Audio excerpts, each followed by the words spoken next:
Assalamualaikum warahmatullahi wabarakatuh. Perkenalkan, nama saya Fendi Alfi Fauzi.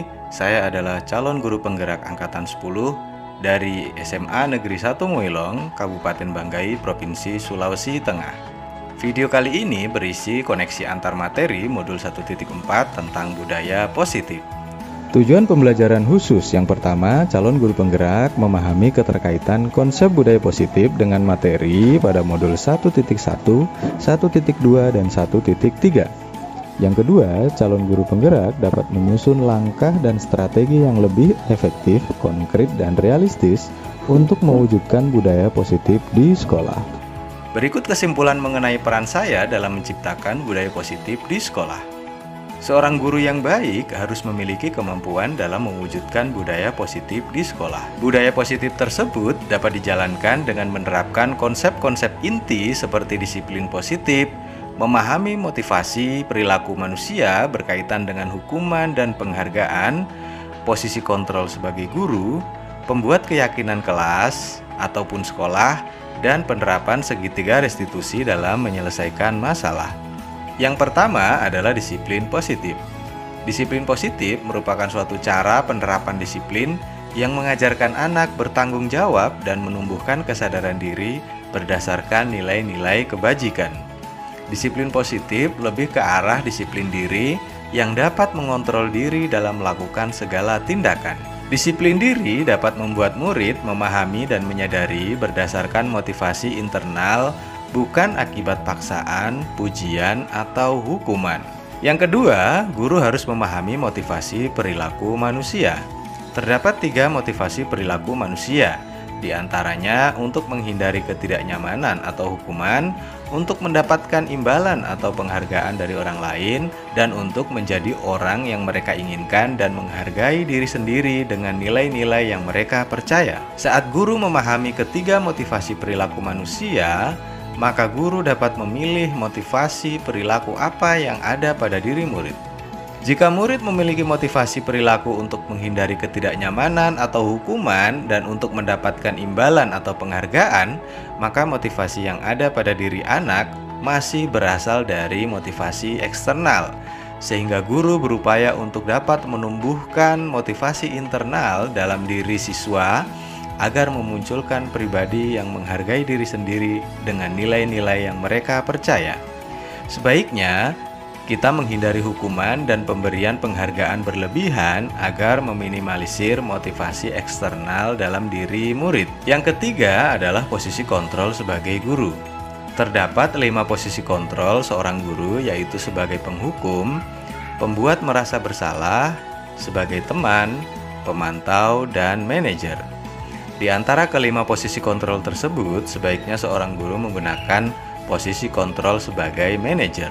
Sebagai manajer, guru berbuat sesuatu bersama murid, mempersilahkan murid mempertanggungjawabkan perilakunya, dan mendukung murid agar dapat menemukan solusi atas permasalahannya sendiri. Posisi manajer mengacu pada restitusi yang dapat menjadikan murid sebagai manajer bagi dirinya sendiri, sehingga tercipta identitas positif atau berhasil pada murid. Yang keempat, membuat keyakinan sekolah atau kelas. Guru berperan dalam mewujudkan terbentuknya keyakinan sekolah atau kelas dengan adanya kesepakatan antara guru dan murid. Keyakinan sekolah atau kelas berupa pernyataan-pernyataan universal yang mudah diingat dan dipahami dan harus diterapkan di lingkungan sekolah. Yang kelima adalah penerapan segitiga restitusi. Dalam penyelesaian masalah, guru yang berperan sebagai manajer menggunakan segitiga restitusi dalam menyelesaikan masalah melalui 3 tahapan, yaitu menstabilkan identitas, validasi tindakan yang salah, dan menanyakan keyakinan.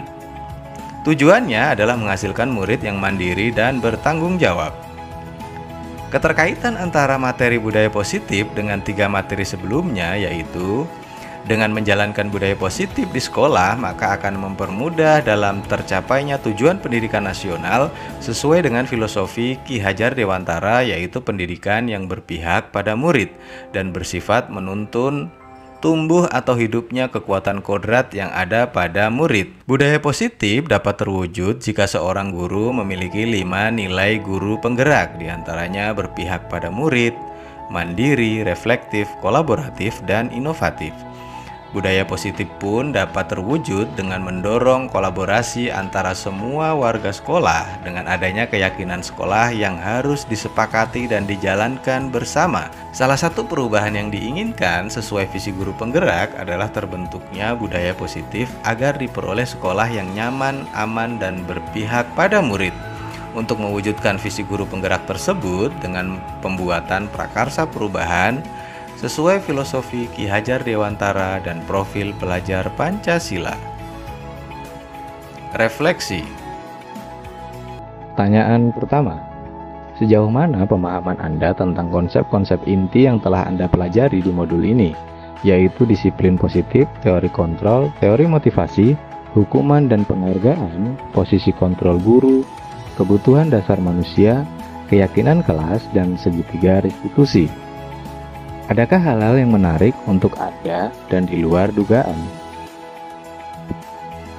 Saya sudah memahami konsep-konsep inti dalam modul budaya positif berkaitan dengan disiplin positif, teori kontrol, teori motivasi, hukuman dan penghargaan, posisi kontrol guru, kebutuhan dasar manusia, keyakinan kelas, dan segitiga restitusi. Seluruh konsep inti tersebut harus diresapi dalam diri, diwujudkan dalam tindakan, dan dibagikan pada rekan guru di sekolah.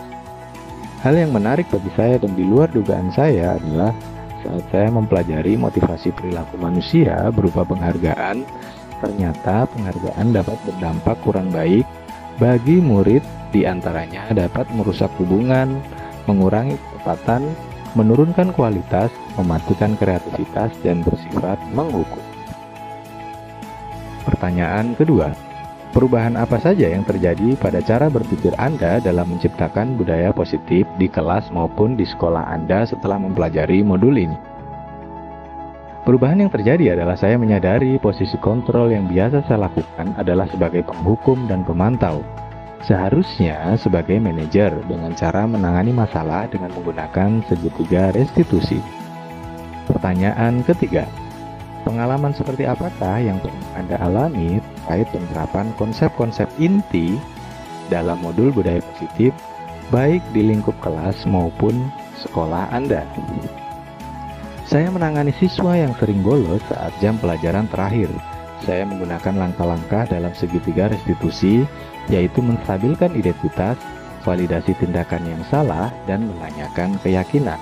Pertanyaan keempat, bagaimanakah perasaan Anda ketika mengalami hal-hal tersebut? Perasaan saya sangat termotivasi untuk terus memperbaiki diri sesuai dengan nilai-nilai budaya positif di sekolah. Pertanyaan kelima, menurut Anda terkait pengalaman dalam penerapan konsep-konsep tersebut, hal apa sajakah yang sudah baik? Adakah yang perlu diperbaiki? Hal yang sudah baik menurut saya adalah sudah mulai munculnya motivasi internal pada murid untuk melaksanakan budaya positif sesuai nilai-nilai kebajikan yang diyakini. Yang harus diperbaiki adalah posisi guru harus sebagai manajer. Pertanyaan ke-6, sebelum mempelajari modul ini, ketika berinteraksi dengan murid berdasarkan 5 posisi kontrol, posisi manakah yang sering Anda pakai dan bagaimana perasaan Anda saat itu? Setelah mempelajari modul ini, siapakah yang Anda pakai dan bagaimana perasaan Anda sekarang? Apa perbedaannya? Sebelum mempelajari modul ini, posisi kontrol saya sebagai penghukum atau pemantau. Perasaan saya saat itu, saya selalu diliputi perasaan bersalah karena harus memberikan hukuman atau konsekuensi jika anak berbuat kesalahan. Setelah mempelajari modul ini, saya menerapkan posisi manajer dalam menyelesaikan masalah. Perasaan saya menjadi sangat tenang dan saya mulai menyadari pentingnya komunikasi yang efektif untuk menumbuhkan rasa tanggung jawab pada diri murid. Pertanyaan nomor 7. Sebelum mempelajari modul ini, pernahkah Anda menerapkan segitiga restitusi ketika menghadapi permasalahan murid Anda? Jika iya, tahap mana yang Anda praktekkan dan bagaimana Anda mempraktekannya? Pernah. Namun saya hanya menggunakan satu tahapan saja, yaitu menstabilkan identitas dengan memberikan pernyataan setiap orang pasti pernah berbuat salah, atau tidak ada manusia yang sempurna di dunia ini. Pertanyaan nomor 8. Selain konsep-konsep yang disampaikan dalam modul ini, adakah hal-hal lain yang menurut Anda penting untuk dipelajari dalam proses menciptakan budaya positif, baik di lingkungan kelas maupun sekolah? Hal yang penting dipelajari dalam proses menciptakan budaya positif adalah melakukan kolaborasi antara sekolah dan orang tua murid, agar budaya positif ini jangan hanya dilakukan di kelas atau di sekolah saja, namun juga di rumah, agar menjadi suatu kebiasaan atau karakter saat berada di lingkungan sekolah atau di lingkungan manapun. Demikian video koneksi antar materi ini, semoga memberikan inspirasi kepada Bapak Ibu guru penggerak. Terima kasih, salam guru penggerak. Wassalamualaikum warahmatullahi wabarakatuh.